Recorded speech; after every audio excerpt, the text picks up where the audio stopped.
Joignez-vous à la discussion. Appelez ou textez le 187 Cube Radio 1877-827-2346. Ça a bougé beaucoup dans le milieu de la politique cette semaine. On va en parler avec Nick Payne, analyste politique et rocker dans une autre vie. Et, aussi, peut-être. Oui, et qui aborde la politique aussi un peu comme un rocker. Hein? Sous l'angle cuirette? Oui, peut-être. Avec des studs? Je sais pas. Nick, on va parler... C'est du rock, la politique, là. Oui. Souvent. C'est même du heavy metal, comme tu as dit toi-même à propos de Paul Saint-Pierre Plamondon. Oui, qui avait troqué la guitare sèche pour... Oui, tu as dit une Stratocaster. J'aurais dit le Les Paul, moi. C'est déjà plus... c'est encore plus... Led Zepp, oui, c'est ça. On est arriéré, là. Il y a des nouvelles guitares plus...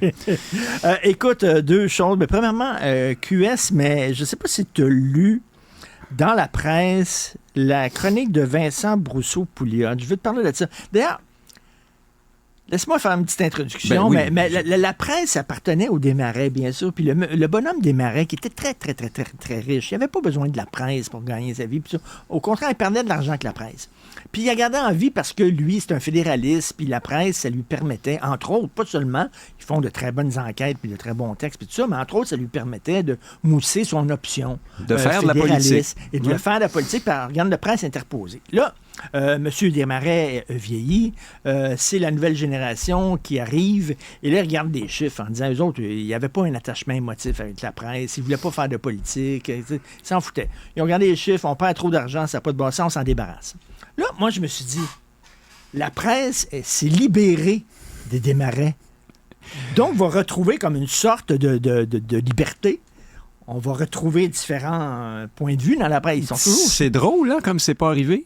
C'est pas arrivé? Non. Ou alors, nous, on conçoit comme un manque de liberté, ce qui est juste une option politique, là, je sais pas, mais effectivement, ils n'ont pas du tout changé. Moi, c'est un mystère. Depuis ce moment, là, de la transition vers la nouvelle presse, encore le même journal, oui, avec la même orientation éditoriale, qui se trouve à être, qui a été pendant de nombreuses années à rebours de celle de la majorité de son lectorat. C'est ça qui est fascinant aussi là-dedans. Oui, moi je pensais que là, c'est un OSBL, puis tout ça, puis là, bon, on va retrouver autre chose. C'est un OSB-FDL fédéraliste. Alors, Vincent Brousseau-Pouliot est dit, parce que là, le gouvernement Legault a encore eu recours à la clause dérogatoire pour reporter la loi 21. Donc, après 5 ans, il faut refaire l'exercice. Et là, il écrit déroger aux droits fondamentaux n'est pas une valeur québécoise. Et là, tu lis son texte, puis tu as quasiment peur. Ah, ben oui. Là, tu dis, là, attends, le gouvernement Legault, là, il respecte pas les droits fondamentaux des gens, puis c'est un populiste, puis il déroge de la Charte des droits. La Charte des droits, elle est là pour nous protéger les droits fondamentaux, puis lui, il s'en fout.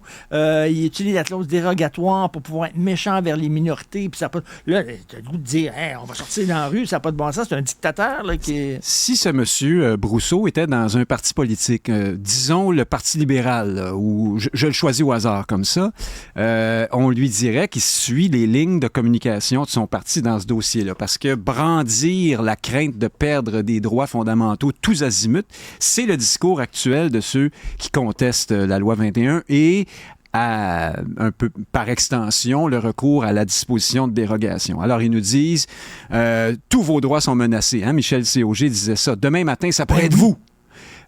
Comme si il y avait des précédents pour appuyer ça. Or, ça fait plus de 40 ans qu'elle existe, la disposition de dérogation. C'est pas arrivé, ça, l'hécatombe dans les droits individuels. C'est drôle, hein? Pourquoi ça arriverait à partir de la semaine prochaine ou de l'année prochaine? Ils disent, Doug Ford, là, il a voulu utiliser la clause dérogatoire pour enlever le droit de grève aux enseignants. Oui, mais il y avait un prix politique à payer. Regardez où ça mène. Ben, il l'a pas fait, finalement. C'est-à-dire qu'il a reculé, puis bon, il y a eu une opprobre. La politique est intervenue, le débat public a eu lieu, et c'est parfait comme ça. On n'a pas eu besoin des juges ou de la Constitution pour empêcher quelqu'un, dans ce cas-là, de suspendre ses droits-là. Pour ce qui est du Québec, là, tous ces gens-là, comme Brousseau, font comme si le contexte du rapport Québec-Canada n'existait pas. Le Québec fait usage de la disposition de dérogation de façon parfois assez systématique depuis son instauration, si tu veux, d'une façon très circonscrite qui consiste à protéger, à faire intervenir cette clause lorsqu'il y a un conflit de valeurs entre le Québec et le Canada. C'est pas les droits qui sont qui sont la question de fond là-dedans. C'est vraiment le choc Québec-Ottawa sur quelques questions très spécifiques. La protection de la langue française, la laïcité maintenant. Il y aura peut-être un autre élément un de ces jours, mais c'est pas... on s'amuse pas à suspendre n'importe quel droit comme ça pour le fun. La Fédération autonome de l'enseignement a dit, écoutez, un populiste pourrait prendre le pouvoir au Québec. Bolsonaro s'en vient. Et interdire l'avortement. Oui. Oui, c'est ça. À cause de la... Moi, je trouve au contraire, c'est à Ottawa que peut-être un populiste pourrait prendre le pouvoir, interdire l'avortement. Et le Québec pourrait décider de s'en soustraire grâce à la disposition de dérogation, mais bon, la FAE vit sur une autre planète. C'est de la paranoïa. Oui, mais c'est-à-dire que c'est une campagne de peur. On parlait de ça il y a 2 semaines quand Paul Saint-Pierre Plamondon énonçait des vérités banales sur le régime canadien. Mais aujourd'hui, on peut retourner l'accusation. C'était les mêmes qui faisaient des accusations de campagne de peur il n'y a pas longtemps. Là. Oui. À peu près les mêmes. Là. C'était dans la même région de la cartographie politique. Ben là, maintenant, ce sont eux qui font des campagnes de peur. Moi, il n'y a rien qui nous permet de penser que soudainement, les droits vont être menacés parce que cette fois-ci, là, on a recours à la disposition. Et comme tu dis, ça vient d'un clash entre le Canada et le Québec. Le Canada, on est tous des individus. On n'est rien que des individus. Fait que les droits individuels sont très importants. Au Québec, notre façon de voir les choses, c'est qu'il y a des droits collectifs. Il y a une majorité, puis il y a des droits collectifs, puis on veut protéger notre langue, puis on veut protéger notre vision, par exemple, du vivre ensemble, qui est différent de celui du Canada. Et à ce que je sache, corrige-moi si je suis dans l'erreur, mais c'est pas illégal d'utiliser la clause non, mais ça a été négocié comme ça. Ça, c'est l'autre question. Est-ce qu'on va demander au juge de revoir, de détricoter ce qui a été difficilement négocié lors du rapatriement de la Constitution entre le Canada et les provinces et le Québec? Mais le Québec, on sait ce qui est arrivé. Ça a été finalement fait malgré nous, mais néanmoins, non, c'est pas pour rien que les provinces canadiennes voulaient cette disposition de dérogation. Alors, elle existe, elle est là. On a le droit de s'en servir, mais on comprend, comme là, je boucle la boucle, qu'il y a un coût politique potentiel à ça. Donc, on ne le fait pas tout le temps, n'importe comment, à propos de tout et de rien. Ceux qui s'aventurent sur ce terrain-là, tu te souviens, lorsque Robert Bourassa voulait la reconduire dans le dossier linguistique, c'était difficile pour lui, là, parce que dans sa famille politique, on n'aimait pas beaucoup ça, puis plus largement aussi. Alors, mais ce que la FAE fait, là, c'est qu'ils vont voir Ottawa en disant, ben là, Ottawa, protéger les Québécois contre eux-mêmes, parce que les Québécois, ils ont des tendances, des fois, très autoritaires, puis anti-minorités. Fait que là, vite, la Charte des droits, il faut protéger les Québécois contre leurs bas instincts. Là. La FAE est dans son monde de combat entre la gentille gauche et la méchante droite. Beaucoup là-dedans. C'est pour caricaturer puis grossir le trait un peu, c'est une sorte d'officine de Québec solidaire, NPD, la nébuleuse orange. Là. Puis pour eux, aller jusqu'au bout, prendre tous les moyens possibles et imaginables pour contrer la méchante loi 21, qui est une loi, j'exagère pas en disant ça, là, raciste, xénophobe et tout ça. C'est nécessaire, c'est une mission qu'ils ont de faire ça. La question Québec-Canada, puis des rapports entre le politique, puis le judiciaire, et puis l'autonomie québécoise, ça, c'est la dernière, j'allais dire, ils n'en ont rien à cirer, évidemment, c'est pas du tout dans leur... Tu parlais de QS. Bon, toi qui étais rocker dans ton autre vie, oui. Tu fréquentais des fois des gens bizarres que tu n'aurais peut-être pas présenté à tes non, j'en ai parents. trouvé des pires en politique après. Oui. Que tu n'aurais pas présenté à tes parents. Ils se couchaient moins tard, par exemple. Ouais. Et c'est un peu ça, là. Gabriel Nadeau-Dubois dit à QS, là, je vais vous présenter à l'électorat, mais là, avec votre gros tatouage de Che Guevara dans le cou, ça va leur faire peur. Fait que, mets-toi une chemise propre, s'il vous plaît. Enlève ton coton ouaté, mets-toi une chemise propre et un veston. Puis, attache tes boutons jusqu'en haut pour pas qu'on voit ton tatouage de Che Guevara. C'est un peu ça qu'il dit à QS, là. Il est propre lui-même. Il est propre de sa personne, oui. Et puis lui, en plus, il est dans une situation particulière où il doit compenser, il doit réparer son image de carré rouge révolté. Donc, il fait fort dans le domaine de la recherche d'une apparence plus conventionnelle, plus rassurante. Mais revenons un instant sur la semaine de Québec solidaire, là, en 2 temps, puis on va passer par GND assurément là-dessus. Parce que c'est vraiment en 2 temps, là, cette semaine. Sortie des milices d'essais terriens, bombe à fragmentation, comme disait José Legault, catastrophe. Puis après ça, réaction de Gabriel Nadeau-Dubois qui fait pour certains du judo, pour d'autres qui fait diversion. Premier élément là-dedans, là, la prime à la victimisation là, à la gauche politique, puis plus largement au Québec, elle est assez extraordinaire et la façon dont on a reçu la sortie d'Émilie Lessard-Terrien témoigne beaucoup de ça. Voici quelqu'un qui sort après 100 jours seulement dans le poste de co-porte-parole de Québec solidaire.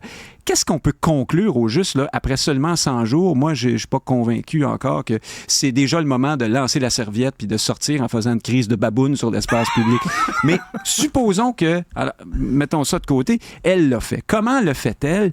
Dans un long exercice larmoyant, racoleur, indécent. Poétique. Elle était une jeune pousse. Ben oui, elle était une jeune pousse, puis là est arrivée la fraîche. Tout le monde n'est pas Catherine Dorion non plus, hein, mais c'est ça. Alors là, je recule encore un petit peu. Tout ça origine de la course au co-porte-parole de Québec solidaire. Là, tu avais 3 intervenants. Tu avais le parti et ses militants, tu avais les candidates, mais tu avais aussi Catherine Dorion, qui a déboulé là-dedans comme une tonne de briques vers la fin de la campagne, et puis qui même menaçait le leadership de Gabriel Nadeau-Dubois. Et là, à la toute fin de la course, Émilie Lessard-Terrien s'est collée à Catherine Dorion, véritablement. Elle est devenue un peu la candidate Dorion, c'est-à-dire celle de la politique autrement, des poètes qui sentent la terre mouillée, puis les pinettes, puis les cocottes, et puis tout ça, puis ça va être... puis le macramé, mais c'est ça quand même. Eux, ils sont vrais, tu comprends? Elle parle de ça dans son texte, Émilie Lessard-Terrien, l'odeur de la terre mouillée puis de l'épinette. Qu'est-ce que ça veut dire? Qu'est-ce que ça sent, Québec solidaire, en ce moment? Ça sent les vidanges puis les égouts, tu sais. C'est pas gentil de faire des... C'est une sortie très ingrate et très mesquine. Tu trouves? Mais bien sûr, imagine les gens à l'intérieur du parti, là.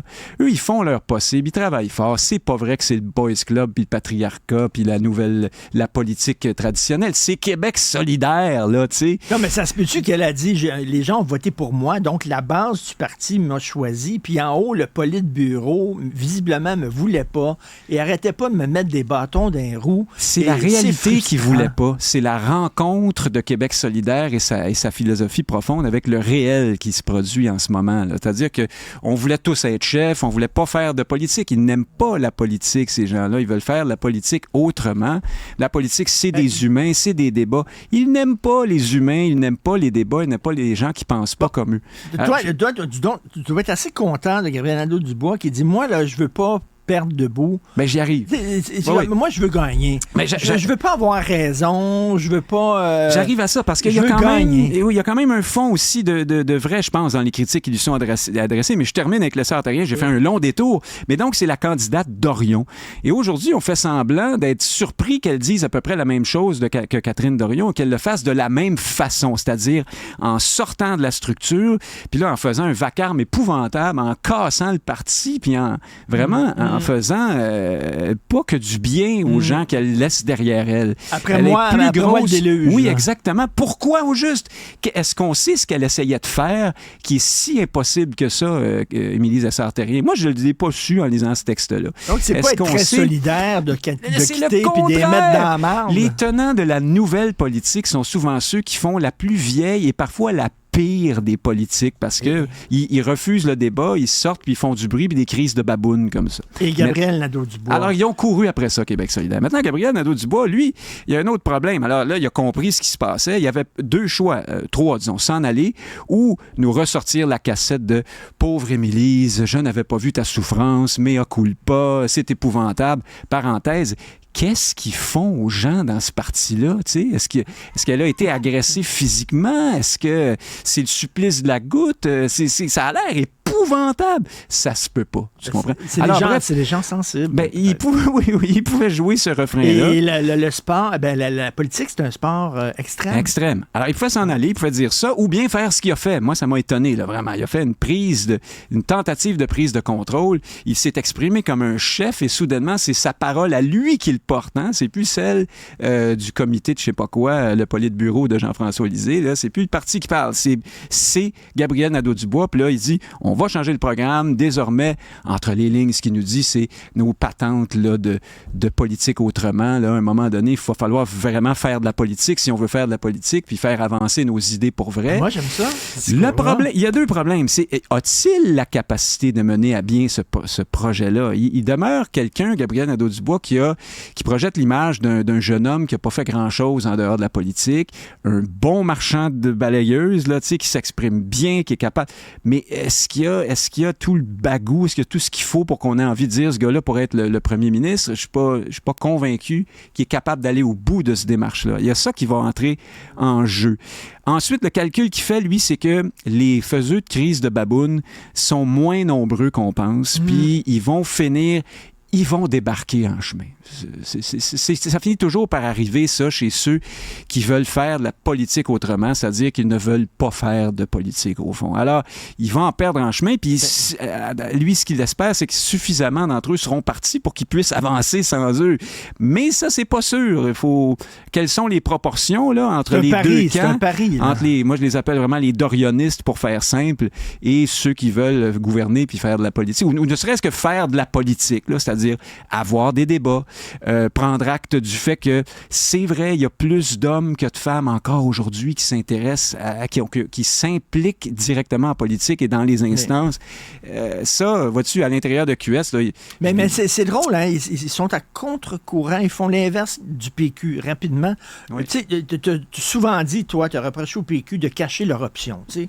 Fait que là, PSPP arrive et dit non, Christian, on est souverainiste, puis on ne le cachera pas, puis on ne s'excusera pas, puis on va le mettre en gros, là, souligné, puis en caractère gras, souverainiste. Eux autres, ils disent, on est radical, mais on va le cacher. Ben, c'est le problème de GND, on ça. va le cacher. Veux-tu vraiment changer le parti ou c'est une opération esthétique où il dit, garde ton tatouage de Che Guevara, mais montre-le pas? Ben, c'est un peu des deux. Ça dépend où on se situe sur le spectre politique, là, la façon dont on va apprécier ça. Mais clairement, lui est plus pragmatique puis voit bien qu'il y a un paquet d'affaires dans ce gros party de feu de camp-là qui peuvent pas, qui ne les amènera pas au pouvoir. En même temps, clairement, il change pas d'idée sur la majorité. Tout ce monde-là s'entend encore sur le programme dans ses grandes lignes quand même. Là, je comprends que je pense pas que Gabriel Nadeau-Dubois veuille racheter toutes les grandes sociétés, enfin en finir avec le capitalisme. Là, ça, je pense que c'est clair qu'il veut pas aller là. Mais en même temps, écoute, je te laisse là-dessus. Là, s'il dit on va être un parti social-démocrate souverainiste, ben il y en a déjà un. Ah ben là, il y a un problème. Oui, c'est ça. Il y en a déjà un. Ben, lui, c'est la version woke. Puis, clairement, l'indépendance, c'est pas une grande priorité. Là. Tout le monde a compris ça. Mais alors, à ce moment-là, il y a peut-être le Parti libéral. Bon, là, les gens ont le choix d'un parti indépendantiste ouais. de gauche ou un parti de gauche indépendantiste. Vaguement indépendantiste, mais qui, pour le moment, est encore aux prises avec des guerres intestines importantes. Là. Nick Payne, merci beaucoup. Analyste politique, ex-rocker. Regardez Nick Payne dans Google, dans Images, vous allez le voir avec sa Fender, justement. Salut! J'avais pas de l'espoir. Salut!